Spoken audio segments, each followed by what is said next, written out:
확확 바뀌는 현대의 어떤 놀라운 변화 속에 적극 대응할 수 있는 종교가 바로 이 불교라는 종교거든요. 어디도 머무르지 않으니까, 과거에 얽매여 있지 않으니까 순간순간 변화되는 것에 바로바로 적응을 한단 말이에요. 왜 그럴까요? 네, 반갑습니다. 얼마 전에 수능 시험이 끝났어요. 네, 제 조카 녀석도 이번 수능 시험을 봤다고 하는데, 이번 수능 시험이 이제 생각보다 많이 어려웠나 봅니다. 그래가지고 멘붕이 왔다고 하고, 야, 이거 어떻게 해야 되나 하는 이제 고민을 좀 하고 있는 것 같더라고요. 이렇게 이제 수능 시험을 보는 학생들이라든지 또 제가 이제 군에 있을 때도 보면 이제 20대 이제 군인들, 이제 일반 대학생들, 그 나이 또래죠. 보면 10대, 20대 이런 친구들이 특히 이제 그런 게 많은 것 같은데, 내가 이렇게 해야 되나 저렇게 해야 되나, 이 대학을 가야 되나 저 대학을 가야 되나, 이 성적으로 내가 좋은 대학을, 원하는 대학을 갈 수 있을까? 갈 수 없을 것 같은데 이 괴로워서 어떡하지? 이런 괴로운 일들도 있고요. 도대체 나는 어떤 곳에 취직을 해야 되나, 내가 적성이 뭐가 맞는지 나는 전혀 모르겠다, 어떻게 해야 되지? 이제 이런 거에 대한 또 고민도 있고요. 또 기왕이면 좋은 데 취직을 하고 싶은데 그런 곳에 내가 취직할 실력은 안 되고 어떻게 해야 되나 하는 이런 어떤 혼란스러움, 또 고민, 이런 것들이 이제 있을 때가 많습니다. 요즘은 이제 그게 다만 20대 이렇게 젊은 친구들만 그런 것이 아니라, 요즘 이제 2모작, 3모작, 4모작, 5모작까지 한다고 막 그러거든요. 그러니까 인생이 옛날같이 하나의 직업을 선택하면 그 직업 가지고 평생 가는 그런 시대가 이제는 아닌 것 같아요. 어느 정도 한 10년, 20년 하다가 보면 이제 그만두고 또 새로운 어떤 일을 시작하고, 또 그거를 또 하다가 또 다른 일을 시작하고, 이런 일들이 요즘에는 이제 되게 이제 다반사가 된 게 아닌가 하는 생각이 들어요. 근데 이제 그럴 때마다, 제가 인도에 가 있을 때도 30대 후반 또 40대 되신 어른들이, 보통은 이제 인도 배낭여행을 가면 20대들이 많이 오거든요. 대학생들이. 보통은 그렇게 배낭여행을 가면 20대 학생들이 많이 오는데, 30대나 한 40대쯤 되신 분들이 몇몇 분들 만났어요. 근데 그분들을 보니까 똑같더라고요. 프리랜서인 분도 계셨지만, 뭔가 이제 하나의 직업을 가지고 있다가 중간에 이제 그게 잘못돼서 이제 퇴직을 해가지고 당장 어디 할 것도 없고 갈 데도 없고 받아주지도 않고, 그러다 보니까 잠깐 좀 쉬어야 되겠다, 내 인생의 어떤 새로운 시작을 앞서서 잠깐 좀 쉬고 와야 되겠다 해서, 이제 그래도 내가 돈이 없으니까, 그래도 내가 월급을 많이 받지 못하니까 좀 저렴한 곳으로 여행을 가자 해가지고 이제 인도로 떠나온 사람도 있더라고요. 이처럼 사람들이 뭔가 사람들은 살면서 혼란스러운 시기를 반드시 겪고, 신기한 점은 그 혼란스러운 시기를 지혜롭게 건너갔을 때 새로운 삶의 도약도 일어나고요, 새로운 삶의 변화도 일어나고요. 사실은 삶에서 새로운 놀라운 변화가 일어난다는 것은 우리의 어떤 정신에도 상당히 놀라운 변화, 어떤 좀 깨어남, 이런 것이 새 어떤 메시지일 수도 있어요, 이를테면. 그런데 우리는 이것을 어떻게 여기냐면, 내가 아직 결정 못한 뭔가가 있다, 내가 대학을 가야 되는데 어느 대학을 갈지 모르겠다, 내가 회사를 퇴직했는데 어느 곳을 가야 될지 모르겠다라고 했을 때, 또 학생들이 공부하는 시기에 이게 좋은 결과가 있을지 없을지도 모르는 막막한 상황에서 계속 불안한 그 현실을 버텨내야 되잖아요. 요즘은 1년 잠깐 수능만 잘 보면 되는 게 아니라 3년 내내 이렇게 내신, 이게 되게 중요하다 그래요. 그러다 보니까 3년 내내 이러다가 누가 학생인지 저한테 그런 질문을 해요. 이러다가 한 번 미끄러지면 끝나는데 아무리 지금 잘했어도 항상 불안하고 두렵습니다. 이러다가 한 번 미끄러지면 내신 훅 날아가는데, 그러면 제가 대학교를 포기해야 될 판인데 그러면서 두렵다는 거예요. 항상 걱정스럽다는 거예요. 그럴 때 이제 제가 그런 얘기를 했었다 그랬죠. 그게 사실은 생각이라고 얘기를 하면 처음에는 사람들이 이게 왜 생각이냐, 진짜지, 진짜 그럴 수 있는데 이거 생각 아닙니다라고 여기는데요, 그거 다 생각이에요. 그 생각만 없으면 그냥 열심히 할 뿐이에요. 그 생각 내려놓고 공부하면 그냥 공부만 하면 돼요. 근데 우리가 힘든 건 뭐예요? 공부만 하면 돼서 힘든 게 문제가 아니라 결과가 나쁘면 어쩌지, 좋은 대학 못 가면 어쩌지 하는 그 부담감을 안고서 그걸 하니까 그게 더 2배, 3배 더 힘들어지는 거거든요. 그냥 현재를 살면 돼요. 미래가 어떻게 될지는 알 수 없습니다. 몰라요. 그냥 현재 열심히 살면 돼요. 뭐 어떤 분은 그러더구먼요. 내가 이 남편과 혹은 또 어떤 거사님은 이 아내와 내가 평생을 살아야 한다는 게 깝깝합니다. 그 생각은 지금 내가 이혼 안 하고 있다면 지금 내가 어쨌든 미래를 걱정하면서 두려워할 때가 아닌 거예요. 지금 내가 어떻게 할지를 보면 그게 전부예요. 미래 어떻게 할지 어찌 알겠습니까? 우리가 그 사람과 평생 살지 안 살지, 그 사람이 먼저 갈지 내가 먼저 갈지, 아니면 이혼을 할지, 아니면 사이가 너무 좋아져 가지고 그런 걱정 하나도 할 필요가 없을 정도로 행복한 삶을 살게 될지, 그 미래를 어떻게 알아요? 알 수 있을 거라고 착각을 하니까 자꾸 걱정되는 거예요. 이 사람과 어떻게 내가 평생을 살죠? 평생 안 산다니까요. 평생 살 필요도 없고, 평생 산다는 것은 생각이에요. 평생을 사는 일이 진짜 있을까요? 내가 지금 여기서 평생을 어떻게 살죠 하고 생각하는 거잖아요. 그 생각이 없으면 지금 눈앞을 살면 되는 거예요. 지금 여기서, 지금 내가 이 사람과 지금 여기서 어떻게 살지, 그것만을, 그게 전부지. 나머지는 다 생각이잖아요. 그런데 그 아이들도 마찬가지죠. 그냥 계속 그 생각 때문에 미래가 두려운 거예요. 군인들도 마찬가지거든요. 전역하고 나서 전역 이후에 내가 어떤 직장을 가야 될까? 이 두려워요. 어떤 일을 해야 될까? 이게 두렵고, 또 전역하자마자 공부를 시작해서 시험을 봐야 된다는 게 또 막막하고, 그런데 지금 공부를 해가지고 그 시험에 합격하리라는 보장이 없다 보니까 군에 있는 시간이 자꾸 낭비되는 시간 같고, 그 생각들이 자기를 괴롭혀요. 실제 그 괴로움이 있는 게 아니라 그 생각이 나를 괴롭힐 뿐입니다. 그 생각이 자기를 괴롭히게 만들어두는 이유가 뭐냐 하면, 우리는 그렇게 결정되지 않은 시간 있잖아요. 뭔가 불확실한 시간들을 못 버텨요. 그런데 사실은 지금 젊은 친구들도 마찬가지고 아까 말한 어른들도 마찬가지인데요. 우리 인생에서 뭔가 이렇게 궤도를 타가지고 어떤 하나의 삶의 어떤 배움이 있어서 그 회사에서, 아니면 그 공부하는 곳에서, 뭐 어느 곳에서든 그곳에서 내가 배우고 깨달아야 할 것이 있을 때 그곳에 이렇게 탁 안착합니다. 이게 바로 생사법이에요. 생멸법. 생겨나고 사라지는 법은 원래 구조가 그런 거예요. 생로병사 하듯이 생주이멸한단 말이죠. 항상 삶은 크고 작은 생주이멸, 생사가 반복되거든요. 회사에 딱 들어갔다. 그러면 그 회사에 들어가는 게 생이고요. 그 회사에서 머물면서 열심히 살면서 힘들기도 하고 행복하기도 하고 보람도 느끼고 하면서 살다가 변화를 겪어요. 진급을 하기도 하고 못하기도 하고 일을 잘하기도 하고 못하기도 하면서 변화를 겪다가, 그러다가 퇴사하는 날이 일이 생긴단 말이죠.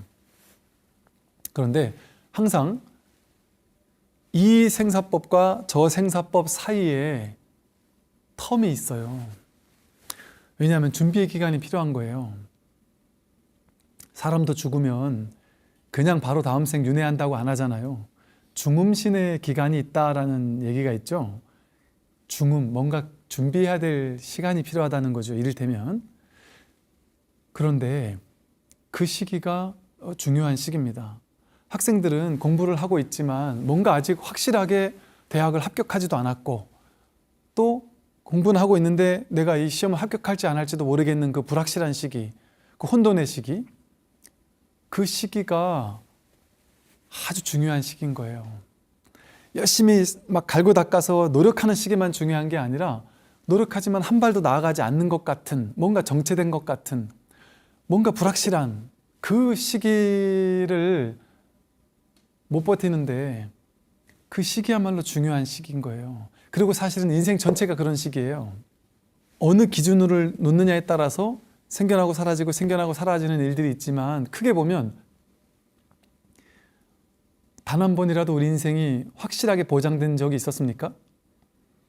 단 한 번이라도 내 인생이 확실하게 내 돈은 이거는 죽을 때까지 결정코 없어지지 않을 거야. 보장되지 않아요. 나는 병들지 않을 거야? 나는 계속 젊을까? 이런 것들이 보장될 수 없습니다. 언제 어떻게 바뀔지 모르는 삶 자체가 본래가 불확실성의 연장이에요. 확실한 거는 하나도 없어요. 불확실하다는 그것만 확실하죠. 그게 재행무상이거든요. 모든 것은 무상하게 변해가기 마련이기 때문에 변해가는 세상 속에서 내 마음이 내 인생은 변하지 않았으면 좋겠어. 내 인생은 뭔가 딱 정해졌으면 좋겠어. 막 잘 되든 잘못되든 하여간 빨리 정해졌으면 좋겠어. 이걸 원한단 말이에요. 정해질 수가 없습니다, 세상은. 정해졌다가도 다시 바뀌어요. 분명히 바뀌어요. 근데 내가 정해졌어 이제 하고 그냥 스스로 외면받는 거예요. 그게 언제 무너질지 모르는데. 그러니까 생각은, 분별은 그렇게 뭔가를 쥐고 싶어 한단 말이에요. 머물고 싶어 한단 말이에요. 어떤 안정적인 곳에 머물고 싶어 해요. 변화되기 싫어하고 뭔가 이렇게 딱 정해지고 싶어 해요. 그런데 세상의 진리는 정해진 게 없고 재행무상입니다. 확정적인 게 하나도 없어요. 머무를 수 있는 곳이 한 군데도 없어요. 그러니까 무주법이라고 했어요. 머물 수 있는 곳이 없다. 무주법, 무유정법, 정해질 수 있는 건 하나도 없다. 여러분 깨닫고 나면 완전한 평화 속에 안주하겠지? 그 한편으로는 맞고 한편은 틀립니다. 왜 그럴까요? 내면의 자내증이라고 하죠. 그 사람 내면에서는, 부처님의 내면에서는 완전한 평화겠죠. 그러나 겉으로 봤을 때, 우리 중생의 눈으로 봤을 때, 분별하는 눈으로 봤을 때는 완전한 평화가 아닐 수도 있습니다. 제가 몇 번 말씀드리지만 부처님 생애가 그렇게 평탄하게만 했느냐, 안 좋은 일은 하나도 없이 맨날 좋은 일만 있으셨느냐, 그게 아니었단 말이죠. 온갖 우여곡절과 힘들고 괴롭고 고된 이런 일들이 많으셨어요. 부처님도. 모든 성인들의 삶이 다 비슷합니다. 그러면 우리는 평탄하게 사는 삶이 성인이라고 볼 수 있을까요? 그러면 평탄하게 살다 죽어간 사람이 성인이지, 부처님처럼 제자가 막 부처님을 모함하고 부처님을 죽이려고 자객도 보내고, 제자가 심지어 자신의 고향이 전쟁이 나서 다 몰살을 당하고 그러는 모습을 직접 보셨단 말이에요. 부처님은. 또 부처님은 열반하시기 직전에는 오염된 음식을 드시고 배탈이 나기도 했단 말이에요. 우리랑 또 옷 같은 삶을 사셨단 말이에요. 평화 속에 안주한다? 그런 모습이 아니란 말이에요. 겉으로 봤을 때는. 그러니까 이 말이 무슨 말이냐면요. 이제 쉽게 말해서 이제 내가 뭐 견성을 했다거나, 예를 들면, 혹은 내가 이제 공부가 많이 익어갔다. 그래서 내가 이제 내가 누구인지를 이게 뭔가 좀 알 것 같습니다. 정말 이 몸이 내가 아니군요. 느낌, 생각, 마음이 내가 아니군요. 정말 그것이 내가 아니었네요. 하고 뭔가 이렇게 탁 이렇게 공부에 한 텀을 넘어서는 전환을 겪은 사람들이 있어요. 근데 그런 사람들이 1년, 2년, 3년 이렇게 공부하다가 이런 질문들을 해요.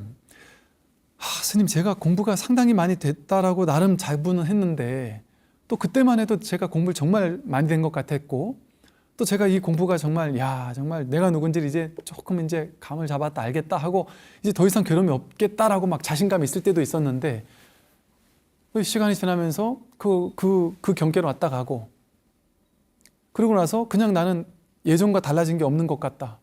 예전으로 돌아간 것 같다. 물론 뭔가 이 중심은 있지만 그런 가운데서도 현실은 뭔가 달라지지 않았다. 내가 이걸 추구했단 말인가?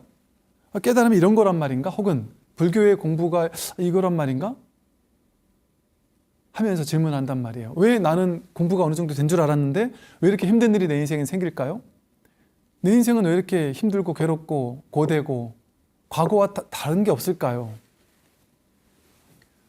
바로 그 질문 속에 답이 있어요.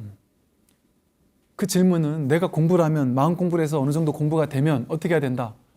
내가 생각하는 바대로 돼야 된다는 착각이 있는 거예요. 법에 대한 상이 있단 말이에요. 법을 깨달은 사람은 이럴 거야. 그렇게 정해진 게 없습니다. 깨달은 사람은 어떤 특정한 모습으로 살까요? 그렇게 정해진 게 없습니다. 아니, 없어야 맞지 않나요? 여러분이 살다가 깨달으시면 여러분이 공무원이면 깨닫고 나도 공무원이고요. 여러분이 주부면 깨닫고 나도 주부예요. 갑자기 부처님처럼 머리가 뽀글뽀글해지면서 부처님처럼 갑자기 막 법문을 막 설하면서 반드시 그래야 되느냐? 그렇지 않아요. 아니, 깨닫고 나도 법문을 설하지 못하는 사람도 있을 수 있죠. 당연히. 그리고 깨달은 사람이 법문하면 무조건 사람들이 구름대처럼 몰려와야 되느냐? 오히려 그 반대일 수도 있습니다. 현실이 내 원하는 대로 되는 것을 깨달음이라고 하는 게 아니란 말이죠. 그것을 받아들이는 거예요, 이 사실을. 그게 그냥 저절로 받아들여진단 말이에요. 그걸 추구하지 않는단 말이에요. 지금 여기에 멈추게 된단 말이에요. 내 추구심, 내 분별심을 가지고 깨달으면 이런 걸 거야. 내 인생이 이렇게 되는 건 행복한 거고 저렇게 되는 건 불행한 거야. 그러니까 나는 이렇게 돼야 돼 하고 하는 마음, 그 마음이 취사간택심이잖아요. 그게 추구심이고 취사간택심이잖아요. 사람들은 깨달음도 그렇게 구한단 말이죠. 깨닫고 나면 나는 완전히 평화로울 거야. 끌려가는 일이 별로 없을 거야. 전혀 끌려가지 않을 거야. 분별이 일어나지도 않을 거야. 우리가 이 무정물과 같습니까? 그걸 추구하나요? 깨달음을, 그런 깨달음을 추구하나요? 돌과 같아지는 그런 깨달음을 추구합니까? 돌은 비가 오나 눈이 오나 봄이나 여름이나 끝도 없잖아요. 그럼 우리가 그렇게 되고 싶은 거냔 말이에요. 부처님이 그런 분이었냔 말이죠. 눈물 날 때는 우는 게 정상 아닙니까? 힘들 때는 힘들어 하는 거죠. 추울 땐 추워야 되고 배고플 땐 배고파야죠. 도인이라고 해서, 공부한 사람이라고 해서 왜 여여해야 돼요? 겉의 현실이. 부처님도 사리불가 목건년이 먼저 죽었을 때, 열반에 들었을 때 이 승가가 텅 빈 것 같구나, 너무 외롭구나 이러셨단 말이에요. 그러나 이렇게 텅 빈 것 같은데, 그런데도 불구하고 외로운데 외로움이 없구나, 텅 빈 것 같은데 또 그런 것이 없구나. 이게 참 신묘한 일이란 말이에요. 있으되 없는 게 진짜지 아예 없지 않단 말이에요. 분별이 있으되 분별에 끌려가지 않는 게 공부지, 분별이 아예 사라지는 게 아니란 말이에요. 그러니까 명상하는 사람들도 분별 생각이 없어지는 걸 추구하면서 명상하면 죽었다 깨어나도 그런 명상은 결과에 도달할 수 없습니다. 그런 일은 일어나지 않으니까. 생각이 있으되 생각의 뿌리를 알아서 그 생각에 끌려가지 않는 거예요. 생각의 주인이 되는 겁니다. 생각이 일어나지 않아야 하는 것이 아니고, 현실이 내 뜻대로 일어나야 하는 거 아닙니다. 어떻게 현실이 내 뜻대로 일어날 수 있는 일이 벌어질 수 있겠어요? 부처님이라 한들 부처님이 원한 대로 다 됐습니까? 부처님 국가를 전쟁에서 예방하려고 3번을 가서 말렸단 말이에요.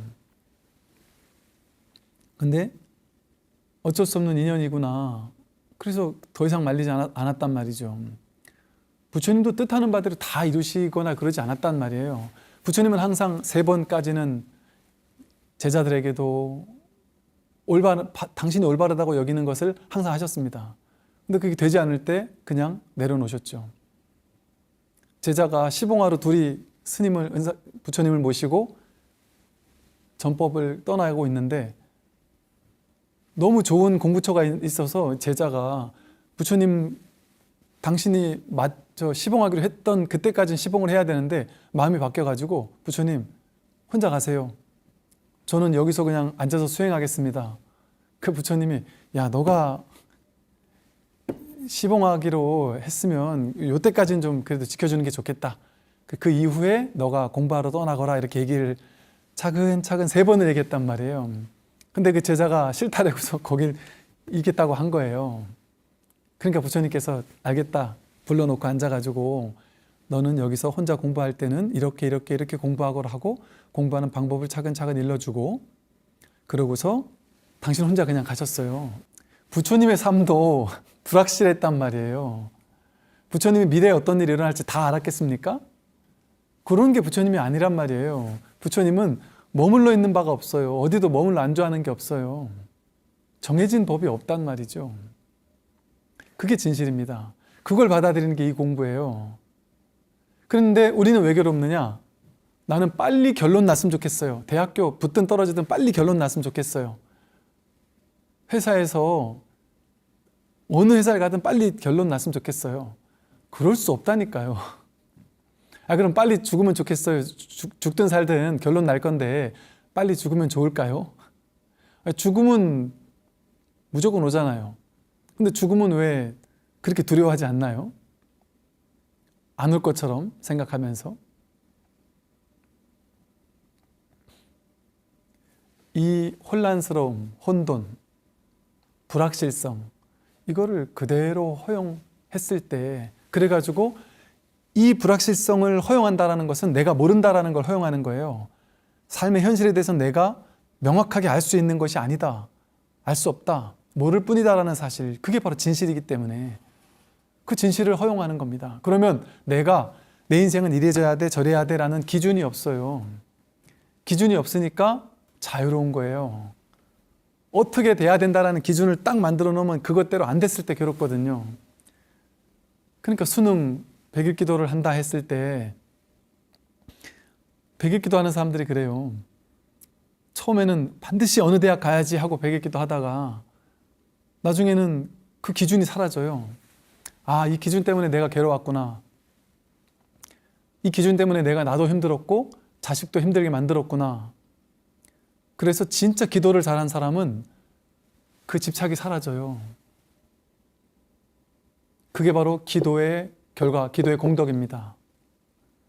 그런 기도의 결과가 오고 나면 다른 것도 응용할 수 있어요. 수능 100일 기도만이 아니라 삶 전부를 응용할 수 있게 돼요. 내가 내 인생에서 추구하는 것들이 많았구나. 물론 그것은 그럼 스님 추구하지도 말란 말입니까? 그게 아니라고 몇 번 말씀드렸죠. 추구하는 바에 머물러 집착하지만 않으면 된다. 열심히 추구하란 말이에요. 열심히 바라고 현실을 살아야 되니까 돈도 벌고 성공하고 좋은 대학 가고 좋은 회사 취직하고 다 하란 말이죠. 그거 하지 말란 얘기 아니에요. 불교는. 그 생각을 거두는 거지, 그 집착을 내려놓는 거지 아무것도 하지 않는 게 아니라는 거죠. 그런데 그렇게만 하게 되면 이게 자유롭습니다. 굳이 애써서 100일 기도 100일 기도가 그렇게 좋으면요. 모르겠습니다. 저는 뭐 이렇게 우스개로 이렇게 하는 얘기인데 저는 100일 기도 끊은 지가 오래됐습니다. 이제 끊었다는 게 옛날에는 제가 20대 때, 30대 때 초반만 해도요. 제가 제기도를 많이 했어요. 100일 기도도 하고요. 매일 3000배 100일 기도 한 적도 있고 매일 1000배 100일 기도 몇 번을 했었고요. 다란히 100일 기도도 많이 했었어요. 매일 몇백 독 하면서 다란히 기도도 하고. 근데 그때마다 특히나 어렸을 때는 그랬어요. 100일 기도나 37일 기도를 할 때는 나중엔 이제 내가 깨달아야 되겠다 하는 마음으로 했지만 초기에는 뭔가 바라는 게 있었어요. 항상 기도의 목표가 있었습니다. 발언이 있었죠. 고등학교 때는 제가 축농증 해결되길 발언하기도 했었고요. 시험 잘 보기를 발언한 적도 있었고요. 빨리 내 이런 불확실성이었을. 제가 고등학교 이제 대학교 다닐 때도 빨리 내 미래가 결정됐으면 좋겠다. 이런 어떤 발언 기도를 한 적도 있었어요. 그런 것들을 바랬단 말이죠. 근데 이제 그런 바라는 기도? 그런 것을 끊은 지가 끊었다는 표현도 웃기지만 오래됐습니다. 그걸 내가 무언가를 이렇게 되기를 바란다? 물론 그걸 안 한다는 건 아니에요. 마음속으로 바랄 수 있죠. 그런데 거기 집착할 필요는 없더란 말이죠. 그 집착하는 마음이 바로 나를 괴롭히는 거였단 말이에요. 그 바라는 마음에 집착하는 마음, 그게 나를 괴롭힌 거지, 그게 되지 않아서 내가 괴로운 게 아니었습니다. 되지 않아서 괴롭고 이렇지 않아요. 그러니까 여러분이 뭔가를 원하는 기도를 하기 시작하면 그건 반드시 괴롭습니다. 안 될 수 있기 때문에. 원하는 기도를 100번 했는데 100번 다 이루어졌다. 그럴 수 있을까요? 불가합니다. 불가능합니다. 안 돼요. 그럴 수 없어요.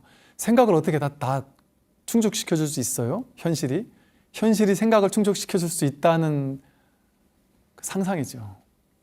그건 공상이죠. 망상이에요. 생각한 대로 현실은 이루어지지 않습니다. 그걸 추구하는 그 생각이 어리석은 것뿐이지. 그러니까 진짜 100일 기도를 한다. 이제 수능 100일 기도가 끝나고 이래서 말씀드렸는데, 진짜 100일 기도를 하는 의미가 뭔지를 알아야 된단 말이에요. 아, 기도할 필요가 없는 게 진짜 100일 기도였구나. 추구하는 바가 없어지는 게 이게 진짜 100일 기도의 효능이구나. 그래서 결국에는 100일 기도도 방편이에요. 모든 부처님 가르치면 다 방편이에요. 수행법 다 방편이에요. 방편이란 말은 뭐예요? 임시 방편이 방편이라는 말의 온전한 쓰임입니다. 즉 방편은 임시적으로 써야 되고 임시로 그것을 썼으면 버려야 돼요. 기도하지 말란 말 아닙니다. 예를 들어 여러분이 몸에 병이 있어요. 아니면 뭔가 힘든 일이 있습니다.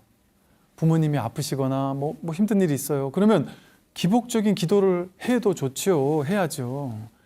왜? 그때 내가 이 몸이 아픈 것 때문에 도저히 내가 수행할 마음도 없고 인생 살아갈 힘이 없다. 그런 사람들이 있거든요. 그런 사람에게 그냥 수행해서 깨달아라라면 마음 나겠습니까? 안 나죠. 그런 사람들은 기도가 필요한 사람들이에요. 그런 사람들에게는 또 그런 사람들을 위해서 다양한 방편의 어떤 기도 방법들이 불교에 많잖아요. 또 많은 절들에서 그런 기도 방법을 한단 말이에요. 그 스님들이 몰라서 하는 것이 아니라 중생들을 위해서 그 기도가 필요한 사람들, 사실 대부분의 중생들은 근기가 추구하는 바가 사라질 만큼의 근기가 안 되지 않습니까? 그러니까 동사섭 하는 거예요. 스님들께서 절에서 동사섭 하면서 함께 그분들이 힘드니까 그 속에서 뛰어들어서 그 수준에서 같이 공부한단 말이죠. 그런데 그 스님들의 본래 목표가 이분들을, 여러분들을 죽을 때까지 100일 기도를 10번, 100번 계속 하도록 하는 게 그 스님들의 목적일까요? 아니란 말이에요.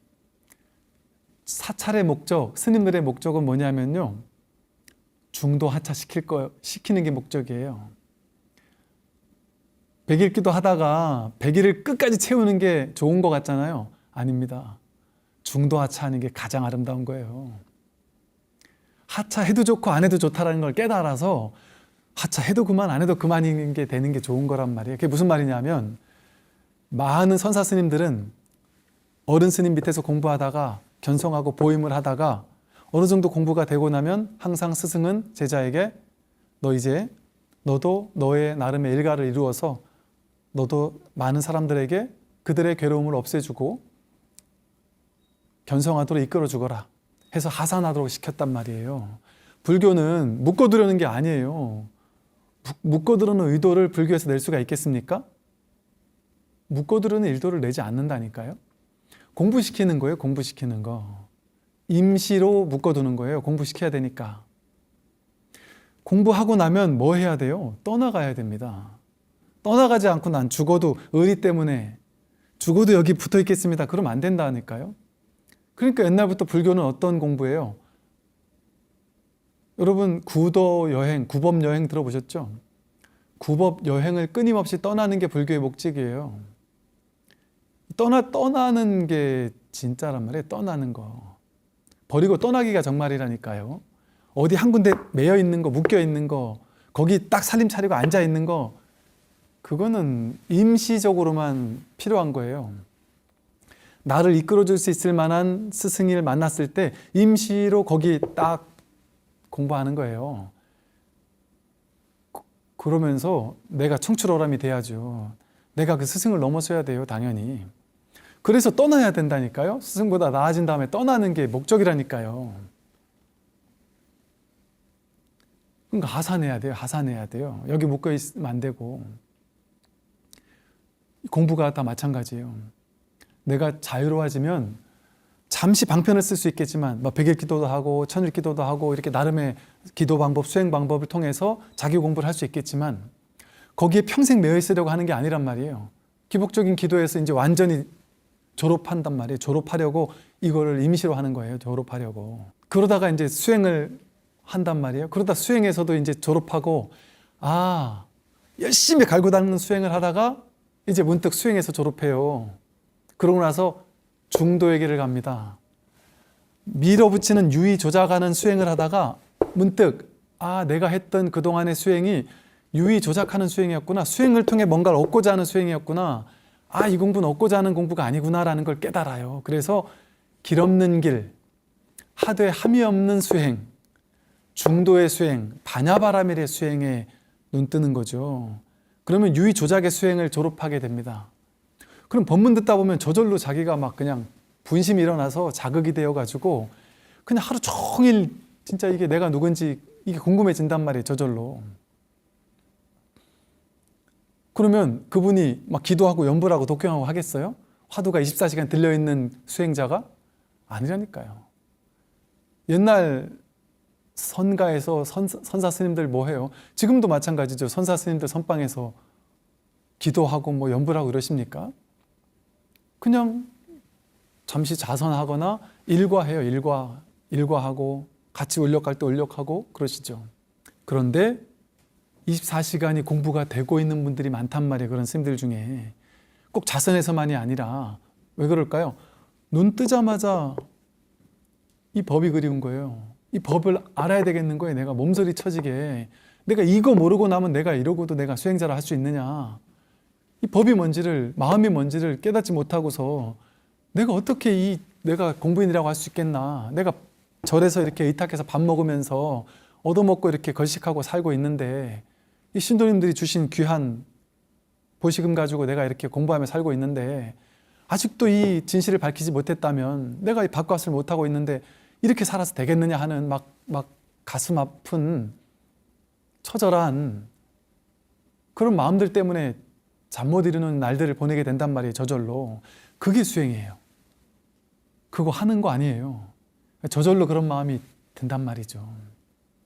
이 법문 듣다가 여러분 법문 막 그냥 600개나 되는 제 유튜브 법문도 한 600개나 되는 법문을 막 3번, 4번, 5번 내가 미친 게 아닌가 싶을 정도로 자꾸 법문을 듣는다는 사람들도 있어요. 근데 그분들의 공통점이 뭔지 아세요?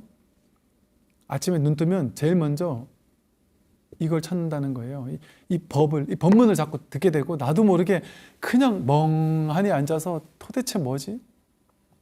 도대체 뭐를 부처님께서는 말씀하셨고 수많은 선사 스님들은 도대체 이 뜰 아프 잣나무라고 하면서 밝히고자 했던 게 이먹고 하면서 밝히고자 했던 게 도대체 뭐냐? 그게 너무 간절하더라는 거죠.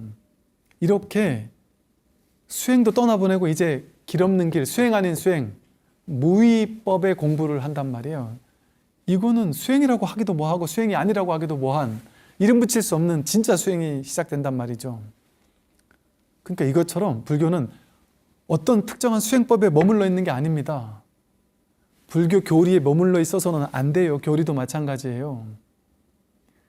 특정 교리에 머물러 있는 건 그건 진짜 교리가 아니에요. 여러분 여기 지금 생각해보니까 여기 하나 있었네요.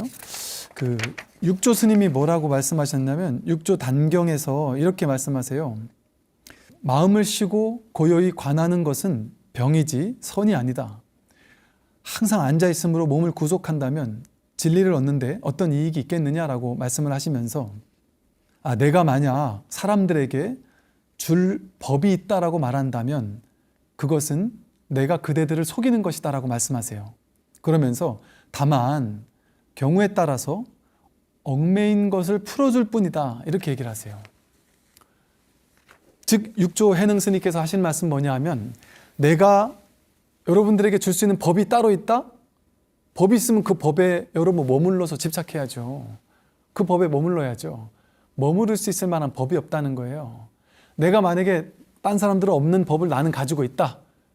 그래서 사람들에게 나는 너희들에게 법을 줄 수 있다라고 현혹하면서 나만 가지고 있는 법을 줄 테니까 내 밑으로 모여라 한다면 그건 내가 여러분들을 속이는 거란 얘기죠. 그러니까 사이비 외도라고 불리는 사람들이 대부분 어떤 사람들이에요? 딴 사람들한테 없는 걸 나만 가지고 있다고 하는 거잖아요. 나는 법을 가지고 있다. 너희들은 법을 모르지 나는 알아 하고 나한테만 있는 법을 주려고 한단 말이죠. 근데 그건 사람을 속이는 일이란 말이에요. 마음 공부는 그런 게 아니에요. 여러분들에게 없는 법을 부처님이 주시는 게 아닙니다. 줄 수 있는 건 하나도 없어요. 법은 자기에게 있어요. 불법성 삼보가 자기에게 이미 본래 구족되어 있단 말이에요. 그걸 문득 확인하는 거예요. 그냥 자기가 자기를 확인하는 거예요. 문득 확인하고 나면 어이가 없죠. 어제 그저께 내가 깨닫기 이전에도 늘 써던 것이고 늘 확인하던 것이고 늘 이것 아닌 것이 없고 삼라만상 만천하에 이거 아니고서는 손가락 하나 까딱할 수 없고 물 한 모금 먹을 수 없고 새가 날아갈 수 없고 단 한순간도 내가 이거 아닌 적이 없었단 말이에요. 그걸 확인하는 게 이 공부거든요. 그래서 법에도 머물지 않는단 말이에요. 어디도 머물지 않고 그냥 이 모름 속에 혼란, 혼돈, 불확실성 속에 이 속에서 그냥 꽉 막혀 있는 게 선이에요. 화두고. 부처님이 법문하신 이유는 뭔가 줄 게 있어 준 게 아니라 중생이 본래 부처인 줄 모르고 본래 자유로운 존재인 줄 모르고 생각을 가지고 의식을 가지고 자기를 묶었어요. 자승자박으로 무승자박으로 자기를 묶었어요. 그러니까 나는 묶였다 이러고 괴로워하는 거예요. 스스로 묶어놓고. 부처님은 여기서 말하듯이 얽매인 것을 풀어줄 뿐이다. 그게 고진멸도 사성제잖아요. 괴로움의 원인을 밝혀서 그 원인을 제거해 줄 뿐이지 따로 줄 법은 없어요. 따로 줄 해탈열반이라는 건 따로 없습니다. 그러니까 유식불교에서도 승의 무자성이래요. 승의라고 해서 진리가 있다라고 얘기하지만 그 진리조차 무자성이다. 자성이 없다. 한 법도 깨달은 바가 없다 이러시잖아요. 하물며 법에도 머물러서는 안 될 것인데 하물며 비법이랴라고 금강경에서 말하듯이 여러분 보세요. 진리에도 머무를 수 없는데 어디에 안주할 겁니까? 100일 기도에 안주할 겁니까? 현실의 돈에 안주할 겁니까? 직장에 머무를 겁니까? 직장에서 나올 때가 되면 나오는 거예요. 그냥 나오는 불확실성을 거기에 나를 내맡기는 거예요. 어떻게 하다가 내가 뜻하지 않게 번 돈을 확 날리게 됐다. 어쩔 수 없는 거예요. 그 현실이 왔다면 최선은 다하되 어쩔 수 없다면 거기 내맡겨야지 어떡하겠어요. 과거에 사로잡혀서 그게 있는 것만이 그 집착하면서 변화에 빨리빨리 대응할 줄 알아야 된단 말이에요. 그러니까 불교는 이건 보수적인 종교가 아니에요.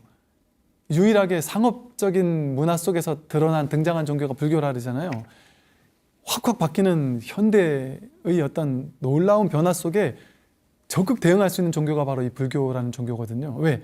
어디도 머무르지 않으니까, 과거에 얽매여 있지 않으니까 순간순간 변화되는 것에 바로바로 적응을 한단 말이에요. 왜 그럴까요? 어디도 머물러 있지 않아서 그 힘, 지혜가 나오는 겁니다. 실제 나라고 붙잡을 게 있으면 나는 내가 있으니까 내가 어딘가 머물고 싶은 게 있는 거죠. 근데 내가 본래 없으니까 끊임없는 변화, 재행무상밖에 없어요.